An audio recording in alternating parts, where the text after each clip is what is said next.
श्रीमद्भगवद्गीता श्रीपरिषत्ब्रह्मविद्यायां योगशास्त्रे श्रीकृष्णार्जुनसंवादे विभूतियोगवर्णने नाम दशमोऽध्यायः। ओम नमो भगवते वासुदेवाय स्वाहा। एकादशाध्यायः विश्वरूपदर्शनम्। ओम नमो भगवते वासुदेवाय स्वाहा। अर्जुन उवाच ओम नमो भगवते वासुदेवाय स्वाहा।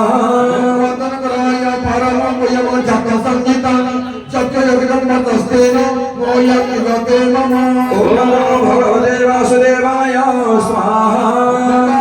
भूतानं सर्वव्यस्तरसमया ततः कमलपत्राक्ष्य पातिन्यमपि ताभ्यय।